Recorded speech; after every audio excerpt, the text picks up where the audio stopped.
Hey guys, welcome back to the channel where it's all about racing. I'm Mark, and today I'm going to introduce to you on my keyboard, my computer here, this Bburago 143 scale Mercedes W14, that of Lewis Hamilton. Now, this particular car was designed and constructed by Mercedes, AMG, and Petronas for the 2023 F1 Championship. Now, Petronas is a Malaysian oil and gas company, a partner of Mercedes for years, that also supplies all of the fuel, the E10 fuel, for the entire F1 series. Now, the W14 would unfortunately be one of the worst cars Mercedes probably ever developed, as in the 2023 season, the car would go winless with only 8 podiums and 1 pole. Now, it fielded a Mercedes AMG 1.6-liter direct injection turbocharged V6, of which was limited to 15,000 RPMs in mid-mounted rear-wheel drive layout. It also had an electric motor, an MGUK thermal energy recovery system. The transmission was a Mercedes co-developed X-Track 8-speed hydraulic actuated semi-automatic sequential gearbox with 1 reverse gear. Now, I mentioned the problems that Mercedes had in 2023. Well, the W14 was designed with a higher rate height with the aim to reduce porpoising, a problem that virtually every car in the series had except the Red Bull. But it made the car less effective.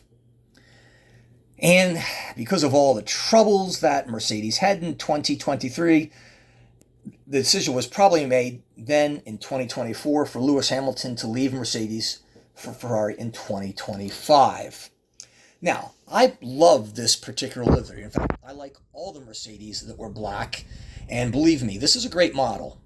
But the black color was not used to promote diversity, but to save weight, along with unfinished raw carbon. I thought that was an interesting note with this particular car. Now, my thoughts on packaging and presentation. The box that Bburago provides is actually pretty nice. It shows the car off in a picture window with both of the drivers in the background. And if you flip it around, you have George Russell, number 63 on one side. You have Lewis Hamilton, number 44 on the other, and the car on the back. Now, the draw to this is that both the base and the box are cardboard. So once you remove this car from the packaging, it's virtually useless for anything else. Now, consequently, the car does not feature an acrylic jewel cover because it doesn't have a base. And you'll notice there is no driver in this particular car. Yes, it is an empty car. The car itself is metal and plastic, and it's a 143 replica of the 2023 W14. Folks, overall, I think it's really a pretty good product, despite Bburago's low standards. As you know, they are the value brand in racing model cars. The flat black finish and decals are superb. And believe it or not, it does have some, and you can see some, if you look really hard, carbon fiber trim. Not a lot, but some. It has a pitot tube that, quite frankly, in my opinion, is way too big. But it does have no aerials. And also, it features really cool black disc wheels. Now, as I mentioned, there is no driver, and cockpit detail is rather poor as a whole. And there, as you look into the cockpit, you can see, you got the seat, you got a steering wheel that's pretty much black. And if we go all the way to the back, as typical with these cars, there's no tailpipe other than a black tube sticking out there.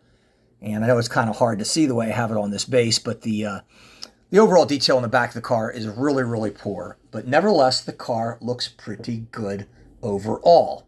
Now, I'll be honest with you. If I can find this car made preferably by Spark, secondly by Mini Champs, I will buy that and quickly replace this one, as it is very, very nice. But, it's a Bburago. It's not a Spark. It is not a Mini Champs. And if $25 or $30 is your budget, this is a great car. It is very cool. It's really nice looking, and it's a good value, I think, for the money. Let me know what you think. Thanks for watching, guys. See you next time.